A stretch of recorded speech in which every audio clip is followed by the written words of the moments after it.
Okay, guys and gals, it's obviously no secret at this point that the House of the Dragon Game of Thrones prequel show has been making waves. I mean, it has already been quickly popular, very well, much liked, a lot of viewership, and that's not exactly a surprise. A prequel show to one of the biggest television hits of all time, and even good things that George R. R. Martin, is more involved, has creative input, so this is a good thing as well. Now, just because I just finished Game of Thrones recently, I just want to take a break from that show in particular, just for a while. But I will come back eventually. I just want to take a break. But 4 episodes in, it's clear that it is a hit. With this one being based on the House of Targaryen. But why am I talking about this show in particular? Just because there was news a couple of weeks back about one of the co-showrunners, who's also executive producer and director, by the name of Miguel Sapochnik. I hope I said his name right. Miguel Sapochnik.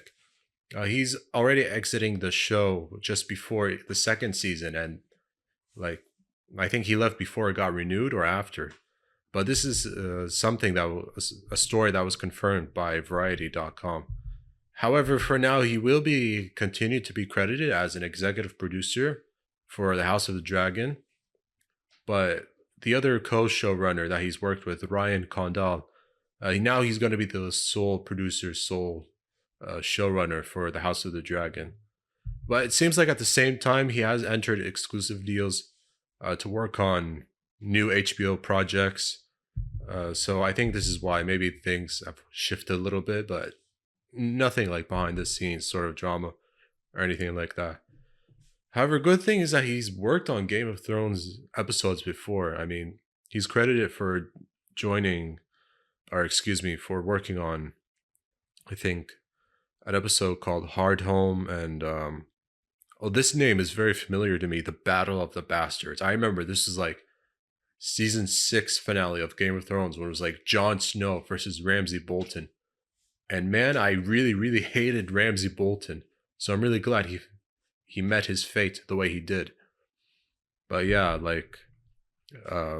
so yeah, he already has some credit for George R. R. Martin's Song of Fire and Ice material as well. So it's a good thing that Alan Taylor has been on board as director and producer for the second season. I think he's worked on prior episodes before, so it's a good thing that he'll be more involved for the second season. And like 4 episodes in, like, yes, a lot of things are clear.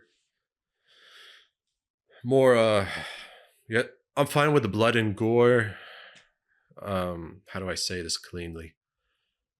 A lot of inappropriate stuff, a lot of inappropriate, uncomfortable scenes happening. So yeah, and it's one of the aspects that Game of Thrones in particular got a lot of criticism for, and that is fair.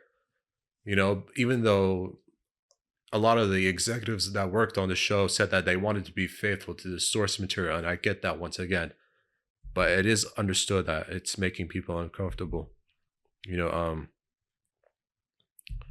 yeah, I do have a quote, but I don't want to go too far into it. It's just basically saying like it was great, a great privilege and honor working with Game of Thrones universe over the few years and so forth, accomplishing so much. Tough decision to move on, and I think talking about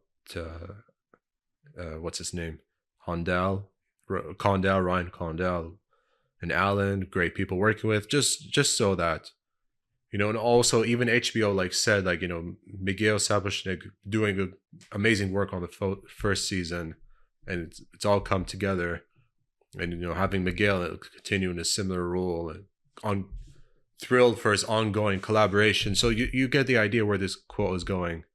Already like HBO having a great relationship with Alan Taylor and Ryan as well. So you get the idea. You get where things are just gonna go. So it seems like all things going well, all relationships professionally are in a good place regarding HBO and everything for Game of Thrones universe.